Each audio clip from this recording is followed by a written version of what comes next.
They called me stupid, slow, simple-minded, the kid who'd never amount to anything.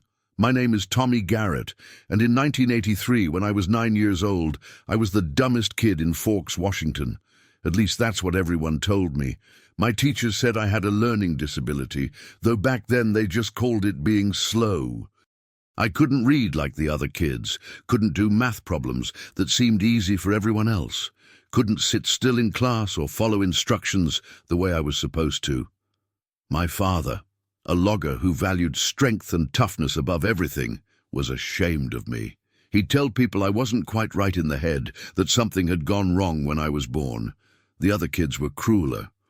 They'd mock me in the hallways, call me retard and dummy, exclude me from games and groups, make sure I knew every single day that I was less than them, that I didn't belong, that I was fundamentally broken in ways that couldn't be fixed.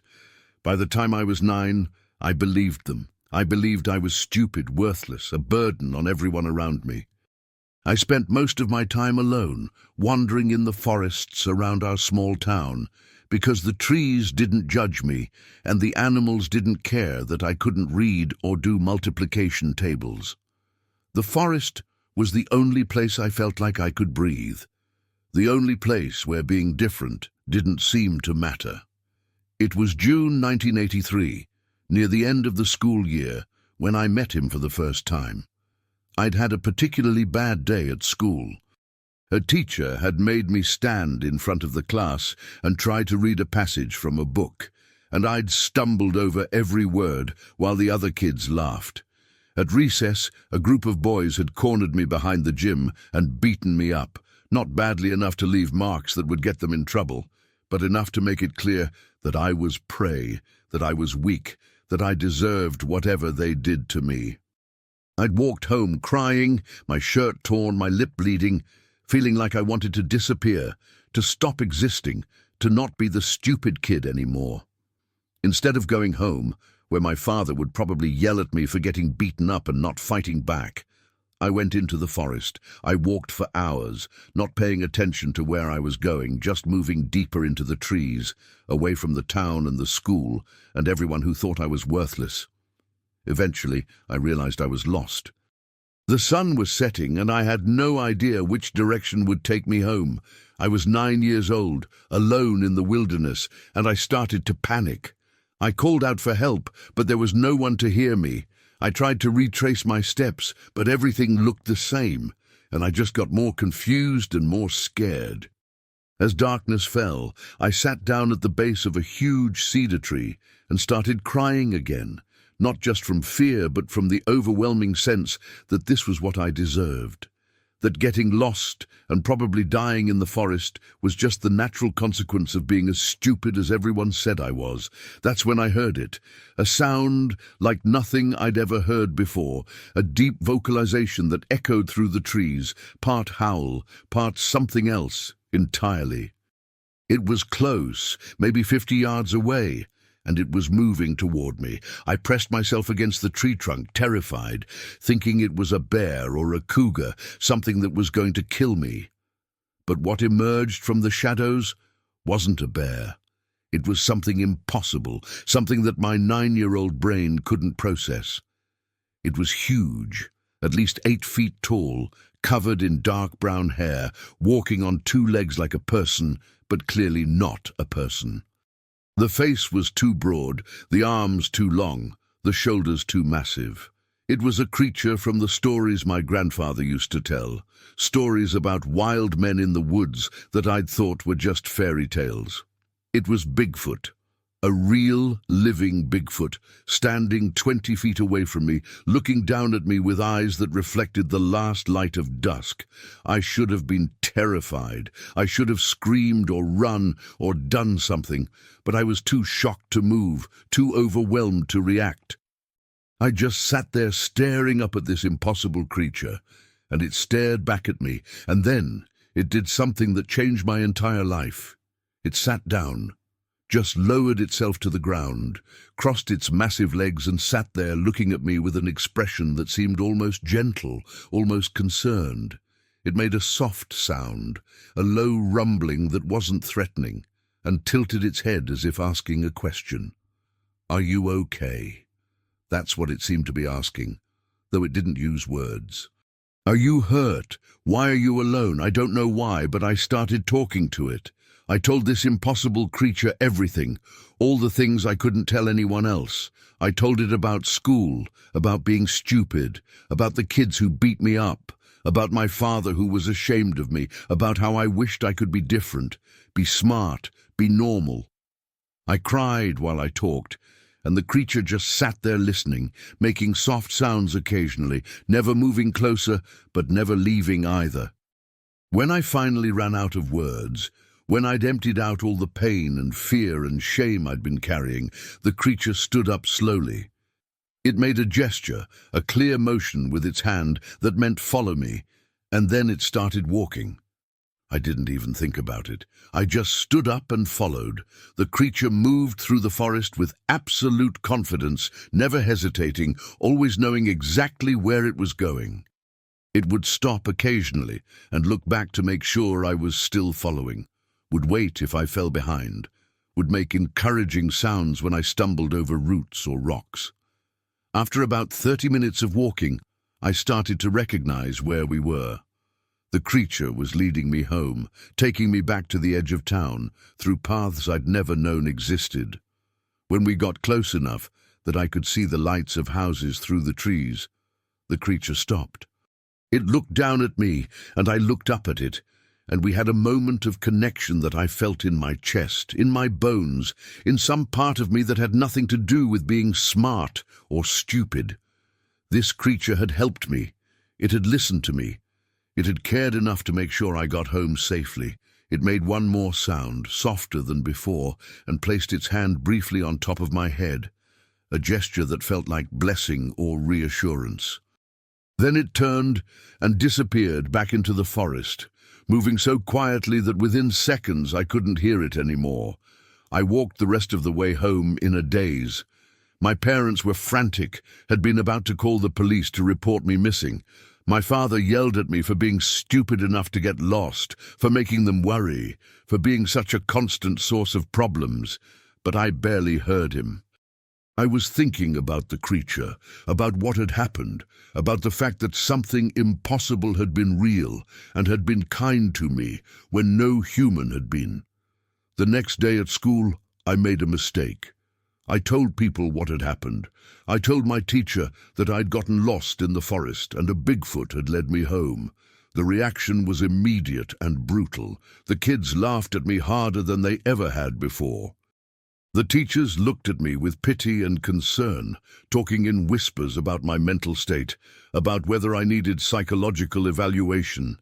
My father was furious, told me to stop telling stupid lies, to stop making up stories that made our family look even worse than we already did. Within a week, the entire town knew that Tommy Garrett, the dumbest kid in school, was now also claiming he'd met Bigfoot. I became a joke, a cautionary tale, the kid who was so stupid he couldn't tell reality from fantasy. But I knew what I'd seen. I knew what had happened, and I didn't care what anyone else thought. I started going back into the forest every day after school, looking for the creature, hoping to see it again. For weeks, I found nothing, but I kept looking, kept hoping, kept believing that it was real, even when everyone told me I was crazy. Then, about a month after our first encounter, I found evidence. I was in a part of the forest I'd never explored before, and I came across a footprint in soft mud near a stream. It was massive, easily 16 inches long, with 5 distinct toes.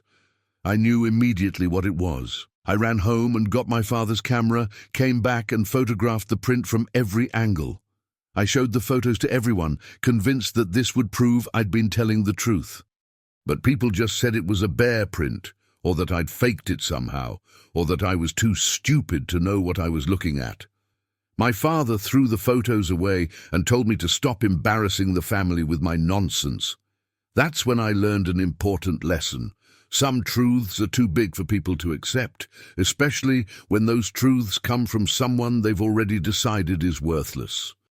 Nobody was going to believe me because I was the stupid kid, and stupid kids don't discover impossible things. so I stopped trying to convince anyone.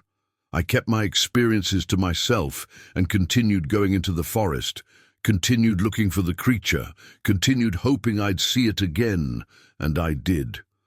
Over the next several years, from 1983 to 1987, from age 9 to 13, I encountered the creature dozens of times. Never in town, never where anyone else could see, always deep in the forest where we could be alone. It became my secret friend, my teacher, my proof that I wasn't as worthless as everyone said I was. The creature, which I started calling Big John because I needed to call it something, taught me things that no school ever could. It showed me how to read the forest, how to identify plants and track animals, how to find water and shelter, how to move quietly and observe without being seen.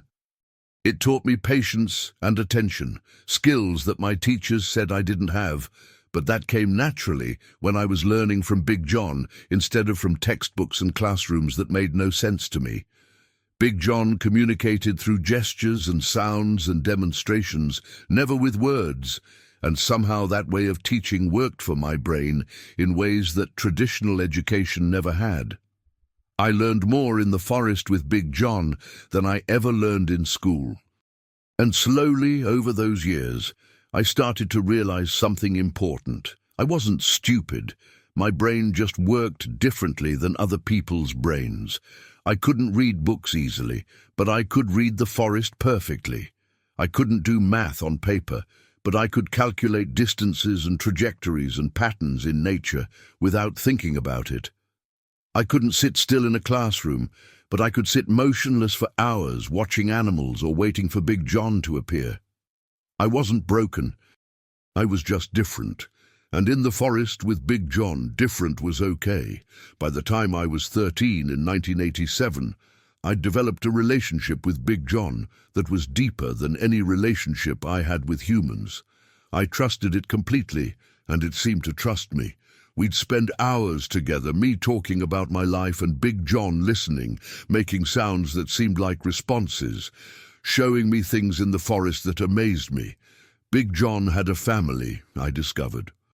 There were others, a female that was probably Big John's mate, and two younger ones that might have been offspring. I only saw them a few times, always at a distance, always cautious and ready to flee. But Big John would sometimes bring me to places where they'd been, would show me their footprints or the structures they'd built, would communicate in ways I gradually learned to understand that these were his people, his family, and he was sharing them with me, even though they were too afraid to approach directly. The teenage years were hard in different ways than childhood had been. I was still struggling in school, still labeled as learning disabled, still treated as less intelligent than my peers, but I'd stopped caring as much about what people thought. I had Big John, I had the forest, and I had a secret knowledge that made me feel special rather than stupid. I knew something that all the smart kids, all the teachers, all the adults who looked down on me didn't know. I knew that Bigfoot was real, that they were intelligent and gentle, that they had families and culture and ways of understanding the world that humans had never discovered. That knowledge sustained me through high school, through the continued mockery and low expectations, through my father's disappointment and my teacher's pity. I graduated in 1992, barely, with grades that reflected my inability to perform in traditional academic settings, but said nothing about what I actually knew or could do. After graduation, I did what everyone expected. I became a logger, following in my father's footsteps, doing physical work that didn't require the kind of intelligence that schools measured. I was good at it, better than most, because I understood the forest in ways that other loggers didn't. I could read the trees, could predict which way they'd fall, could sense dangers that others missed. My co-workers thought I was just lucky or had good instincts. They didn't know that I'd been trained by a Sasquatch, that I saw the forest through eyes that had been taught to notice things humans typically overlooked. I continued meeting with Big John throughout my 20s. though less frequently as work and adult responsibilities took up more of my time. Big John was aging, moving slower, his dark hair turning grey around the face and shoulders. The family I'd occasionally glimpsed was gone, and I never knew if they'd moved to a different territory or if something had happened to them. Big John seemed lonelier, seemed to need our meetings as much as I did, and we'd spend long evenings together in the forest. Two beings from different species who'd somehow formed a bond that transcended everything that should have kept us apart. In 1998, when I was 24, something happened that reminded me why Big John and his kind stayed hidden. A group of Bigfoot hunters came to the area, aggressive men with expensive equipment and the stated intention of killing a Sasquatch to prove they existed. They set up camp in the forest, used calls and bait to try to attract any creatures in the area, and made it clear they'd shoot first and worry about consequences later. I was terrified for Big John, terrified that after 15 years of friendship, I'd lose him to human violence and stupidity. I went into the forest every day, trying to warn him, trying to find him before the hunters did. When I finally located him, I tried to communicate the danger, using the gestures and sounds we'd developed over the years. Big John understood. I could see the fear in his eyes, the same fear I'd probably seen when his family had been threatened or killed years before. But I also saw resignation, a weariness that suggested he was tired of running, tired of hiding, tired of living in constant fear of the species that had taken everything from him. I made a decision that day that was probably stupid, probably reckless, but felt absolutely necessary. I went to the hunters' camp and I lied. I told them I'd seen a Bigfoot on the other side of the mountain, miles away from where Big John actually was. I described it in detail, gave them specific locations to search, sent them on a wild goose chase that would take them days to complete. They believed me because I was a local, because I was a logger who knew the forest, because I seemed too simple and honest to be capable of deception. They packed up their camp and headed in the direction I'd indicated, and Big John was safe. When I went back to find Big John and tell him the hunters were gone, he did something he'd never done before.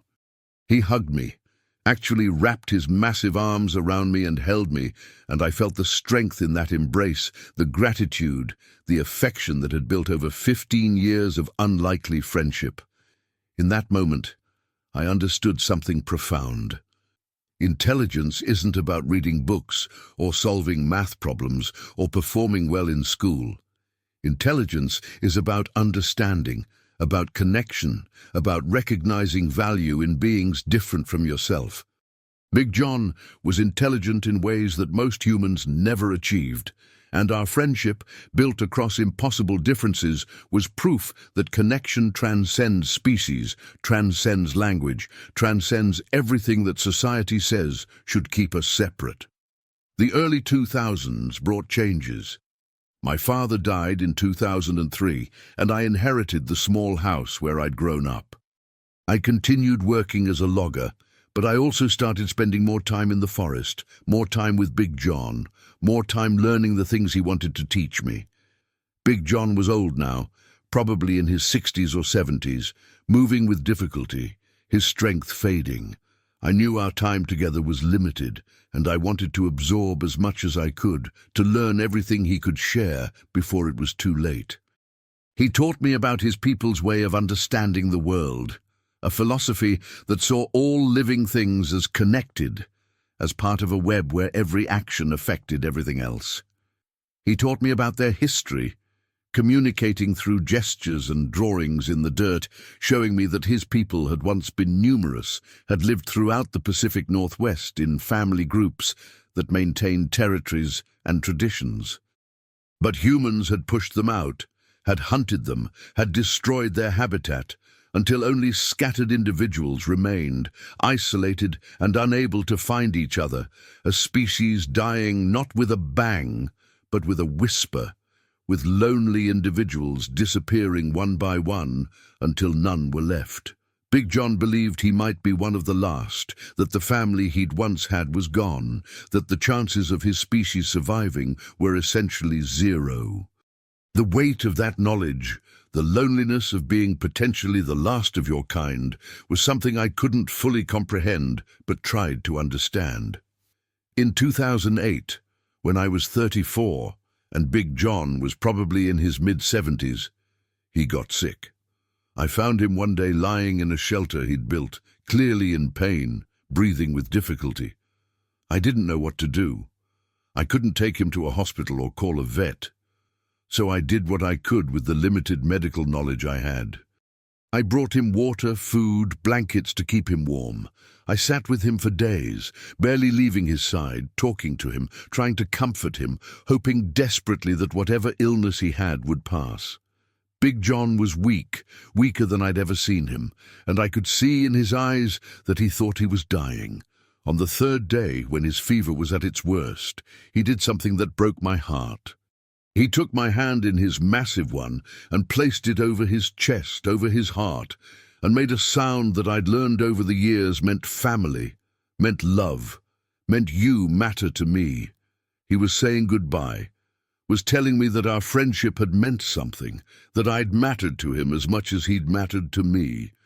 I sat there crying, holding his hand, telling him that he couldn't die, that I needed him, that he was the only one who'd ever seen me as something other than stupid, the only one who'd ever made me feel like I had value. And I told him something I'd never said out loud before. I told him that he'd saved my life, not just that night when I was 9 and lost in the forest, but every day since then. That knowing him, being his friend, learning from him, had given me a reason to believe in myself, had shown me that intelligence came in many forms, that I wasn't broken or worthless, just different, that he'd given me hope when I had none, and that hope had made all the difference. Big John listened to all of this, his eyes never leaving my face, and I saw tears, actual tears, running down through the grey hair on his cheeks. Then slowly he squeezed my hand, made a soft sound that meant I understand, and closed his eyes. I thought he was dying right then, thought I was losing him, and I felt a despair so deep it was physical, like something was being torn out of my chest. But he didn't die. He slept, a deep sleep that lasted almost 24 hours, and when he woke up, the fever had broken.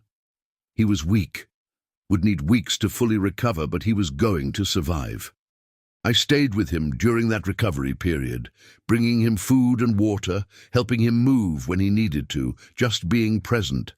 And during those weeks, something shifted in our relationship. We'd always been friends, but now there was a deeper understanding, a recognition that we'd both saved each other in different ways, that our friendship had been essential to both our survivals. Big John recovered fully by late 2008, and we continued our regular meetings, though both of us were more aware of mortality now, more conscious that our time together was finite. I was in my mid-30s, and Big John was elderly, and we both knew that eventually one of us would lose the other. But we didn't dwell on that. We focused on the present, on the time we had, on continuing to learn from each other and enjoy the companionship that had sustained us both for 25 years. In 2010, something happened that forced me to confront questions I'd been avoiding. A documentary crew came to the area, filming a show about Bigfoot in the Pacific Northwest. They interviewed locals, including me, asking if we'd ever seen anything unusual in the woods. I lied, said I hadn't, played the role of the skeptical logger who didn't believe in such nonsense. But after the interview, one of the researchers, a woman named Dr. Sarah Chen, approached me privately.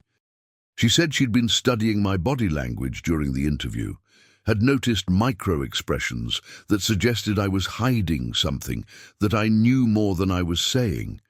She told me she wasn't interested in sensationalism or exploitation, that she was a serious scientist who believed there might be an undiscovered primate species in these forests, and that if I had any information, any evidence, she'd treat it with respect and confidentiality.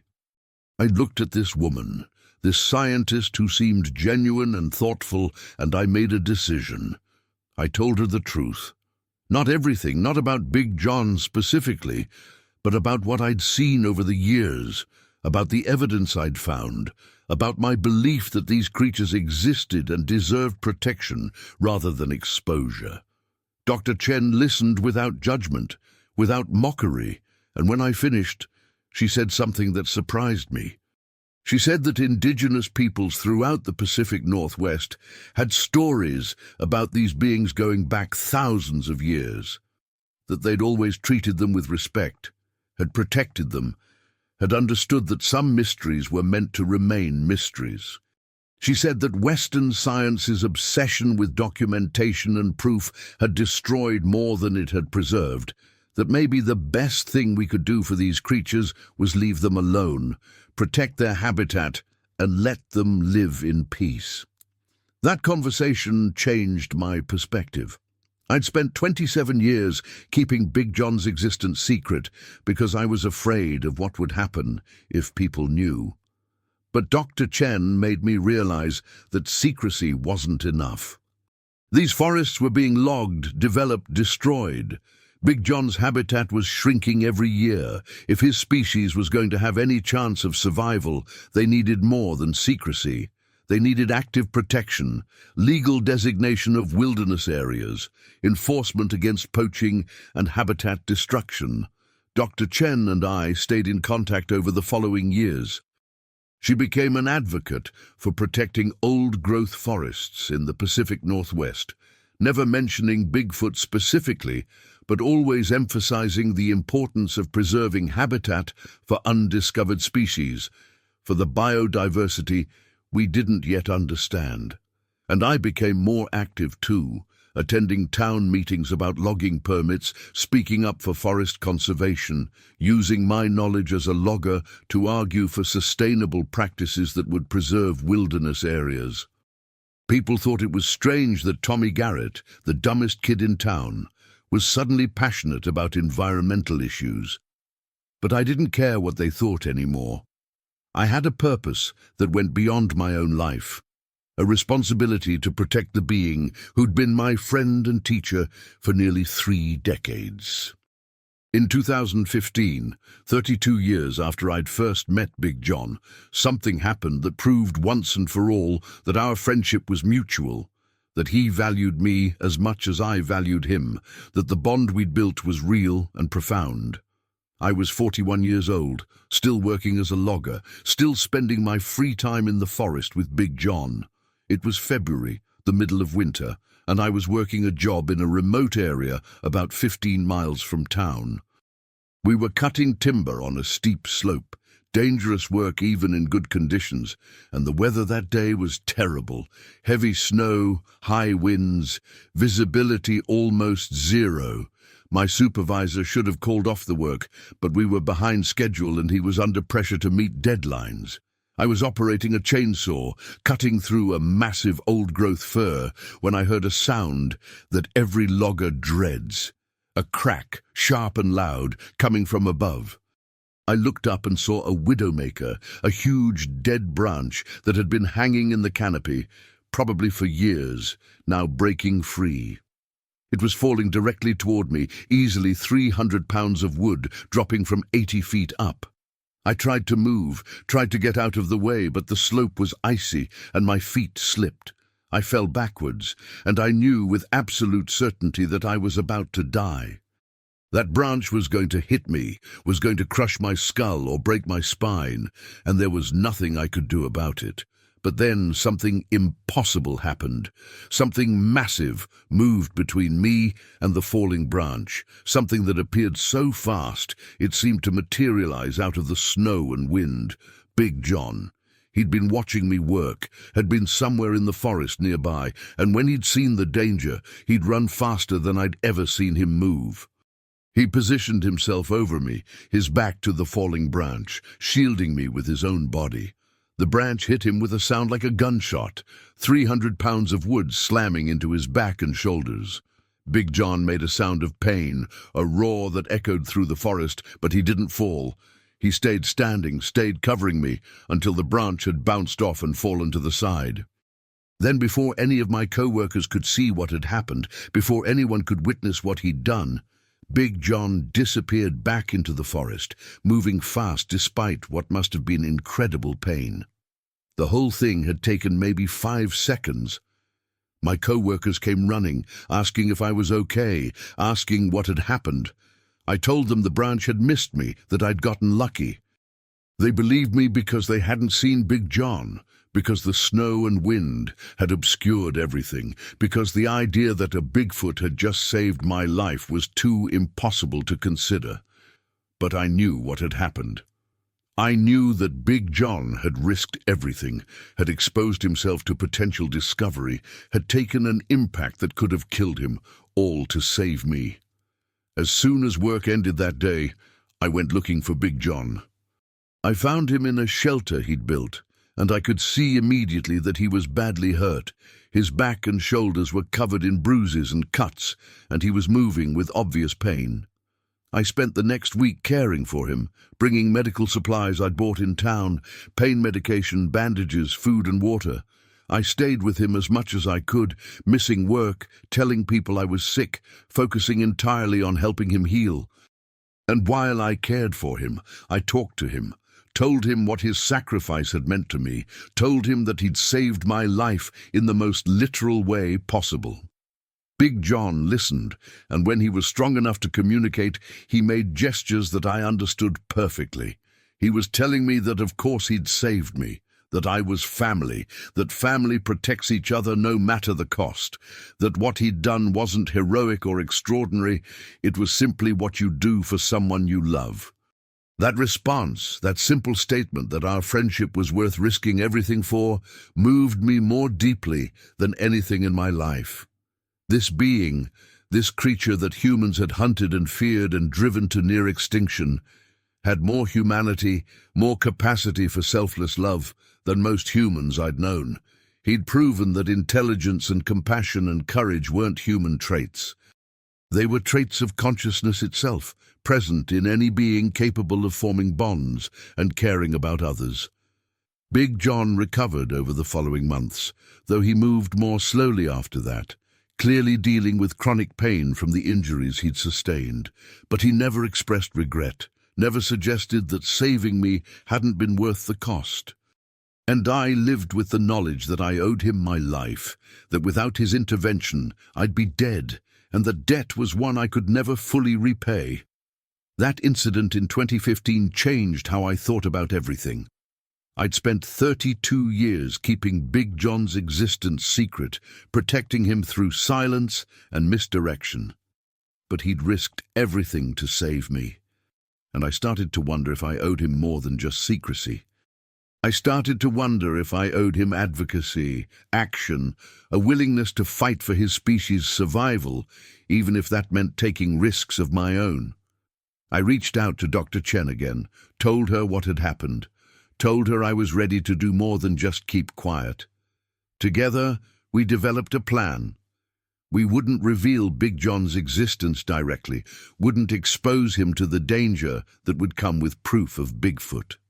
But we would tell my story, would share the evidence I'd accumulated over 30-plus years, would make the case that these beings existed and deserved protection. In 2017, we published a book together. It was part memoir, part scientific analysis, part philosophical exploration of what it means to be intelligent and what we owe to species different from our own. I told my story, from being the stupid kid who met a Bigfoot in 1983, to building a friendship that lasted decades, to being saved by that same being in 2015. Dr. Chen provided the scientific context, explaining why these creatures had remained undiscovered, what their existence meant for our understanding of human evolution and primate intelligence, and why protecting their habitat was essential regardless of whether we could prove they existed. The response was mixed. Some people believed, were moved by the story, were inspired to think differently about intelligence and consciousness and what we owe to other species. Others were skeptical, called it fiction or delusion, said I was still the stupid kid making up stories for attention, and some, the ones I'd feared most, wanted to find Big John, wanted to capture or kill him to prove he existed. But the majority of people, especially after Dr. Chen's scientific analysis, responded with something we hadn't fully anticipated. They responded with a willingness to protect wilderness areas just in case, to preserve habitat for species we might not have discovered yet, to recognize that our knowledge was incomplete and our impact was destructive. The book became a catalyst for increased forest protection in the Pacific Northwest, not because everyone believed in Bigfoot, but because enough people were willing to consider the possibility that we didn't know everything, that mystery still existed, that preservation was more important than exploitation. Now in 2024, I'm 50 years old, and Big John is probably in his 80s, ancient for his species. We still meet regularly, though less frequently as his age and injuries make movement difficult. Every time I see him, I'm aware that it might be the last time, that our 41-year friendship is approaching its end. But I'm also aware of how extraordinarily lucky I've been to have known this being, to have been taught by him, to have been loved by him. They called me stupid. For most of my childhood and much of my adult life, people looked at me and saw someone with limited intelligence, limited potential, limited value. But Big John never saw me that way. He saw me as I actually was, someone whose intelligence expressed itself differently, someone whose value wasn't measured by test scores or academic achievement, someone worthy of friendship and respect and love. He saved my life twice. Once when I was 9 years old and lost in the forest, and once when I was 41 and about to be crushed by a falling branch. But really, he saved my life every single day for 41 years, by seeing me, by valuing me, by proving that I wasn't stupid or worthless or broken. My name is Tommy Garrett, and I've known Bigfoot since the 1980s. People called me stupid, mocked me, dismissed everything I said. But then Sasquatch saved my life, literally and figuratively, and taught me that intelligence comes in many forms, that consciousness transcends species, and that the most important thing any of us can do is recognize value in beings different from ourselves. Big John is still out there, still my friend, still teaching me things about compassion and courage and what it means to truly see another being. And I'm still here, no longer the stupid kid, but someone who learned the most important lessons of his life from a creature that isn't supposed to exist. That's my story. That's my truth.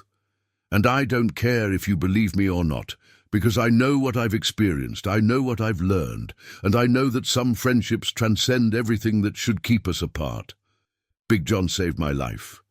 And in return, I'll spend the rest of mine protecting his memory, his species, and the wilderness that's been home to both of us for over 4 decades.